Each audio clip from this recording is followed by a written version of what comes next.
बख्शी साहब, सबसे बड़ी फांस चीन को क्या लगी है? क्यों बिलबिलाया हुआ है वो? देखिए, चीन इसलिए घबरा गया है कि चीन ने कभी ये एग्रेसिव पोस्चर भारत का सोचा नहीं था कि इतनी जल्दी भारत अपनी फोर्सेस को मोबिलाइज कर लेगा, एयरफोर्स को राइट ऑन द स्पॉट ले आएगा अटैक हेलीकॉप्टर्स और फाइटर्स के साथ, और अपनी रोड की जो कंस्ट्रक्शन है वो जारी रखेगा।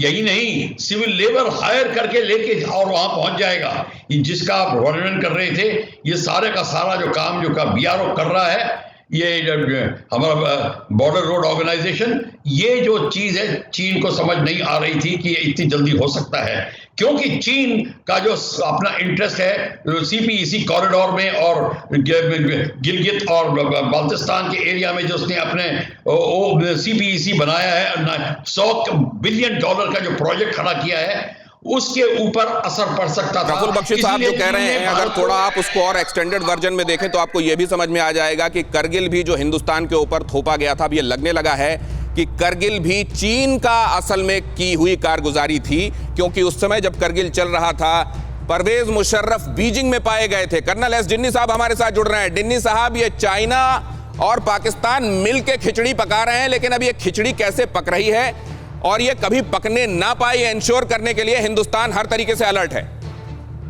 बिल्कुल दिनेश जी, इसमें कोई शक नहीं है कि हम हर तरीके से और हमेशा अलर्ट हैं। और आपने बिल्कुल ठीक कहा, ये जो इनका जो मिलन है पाकिस्तान और चाइना का, ये आज का नहीं है, ये बहुत सालों से उनका चला आ रहा है। और कारगिल में भी जैसे आपने बिल्कुल ठीक कहा था कि परवेज मुशर्रफ कारगिल के टाइम पे चाइना में ही था, और हमें पता है कि उनके वहां पर जो हमने इंटरसेप्ट किया था, जो उनके कॉन्वर्सेशंस थे, वहीं से तब किया था जब वो चाइना में खुद थे।